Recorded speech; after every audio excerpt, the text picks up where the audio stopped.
এবং কলোনি রাজনৈতিকভাবে বিষয়টা সমাধান করুক, সকল রাজনৈতিক দলগুলোকে বলুক, এবং জাতীয় নাগরিক পার্টি আমাদের জায়গা থেকে আমরা সকল বিভিন্ন রাজনৈতিক দলগুলোকে এই মেসেজ দিয়েছি যাতে সবাই দেশের এই পরিস্থিতি বিবেচনা করে রাজনৈতিকভাবে ঐক্যবদ্ধ হয় এবং একটা ইতিবাচক সিদ্ধান্তের দিকে যায়। আমার একটা প্রশ্ন ছিল, আমার প্রশ্নটা হচ্ছে, একটু পরিচয়। আমার নাম সাবিহা, আমি এএফসিতে কাজ করি। আপনারা বলছিলেন যে 1/11 মতো একটা পরিস্থিতির আঁচ পাওয়া যাচ্ছে। তো 1/11 পরিস্থিতি বলতে আপনারা কি সেনা সমর্থিত তত্ত্বাবধায়ক সরকার আসবে এরকম আশঙ্কা করছেন? এটা আমার 1 নম্বর প্রশ্ন। 2 নম্বর প্রশ্ন, আপনারা আগে জাতীয় নির্বাচন এবং গণপরিষদ নির্বাচন একসঙ্গে চেয়েছিলেন, এখন আপনারা চাইছেন স্থানীয় সরকার নির্বাচন, কোনটা কখন হলে আসলে আপনারা মেনে যাবেন?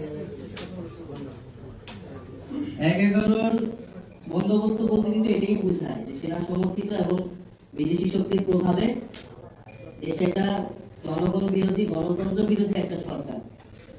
আমরা 3 আগস্ট থেকে এবং 5 আগস্ট বা সেই সময়টা কিন্তু বারবার এই কথাটা, 5 আগস্ট যদি আমাদের সংবাদ সম্মেলন দেখেন, বৈষম্য বিরোধী ছাত্র আন্দোলনে আমরা কিন্তু বারবার এটা স্পষ্ট করেছি যে গণঅভ্যুত্থানের সমর্থনে জনগণের পক্ষে সরকার হতে হবে, যারা গণতন্ত্র এবং সংস্কার নিশ্চিত করবে।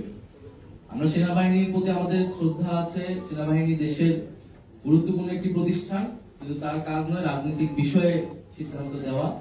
তার কাজ দেশের প্রতিরক্ষা, দেশের নিরাপত্তা নিশ্চিত করা, এবং ক্রাইসিস মোমেন্টে তারা এখন রাস্তায় আছে আইন শৃঙ্খলার বিষয়টি দেখতেছে। দ্বিতীয়ত, আমরা গণপরিষদ এবং আইনসভা নির্বাচনটি চাই, যেটা আমাদের নতুন সংবিধান এবং আমাদের যে ট্রানজিশন সেটা নিশ্চিত করবে। স্থানীয় সরকার নির্বাচন যেহেতু এখন এই যে মেয়র বিষয় নিয়ে আদালতে বিভিন্ন ধরনের রায় আসতেছে এবং সেটা নিয়ে আন্দোলন এবং ধরনের বিশৃঙ্খলা তৈরি হচ্ছে, আমরা মনে করি যে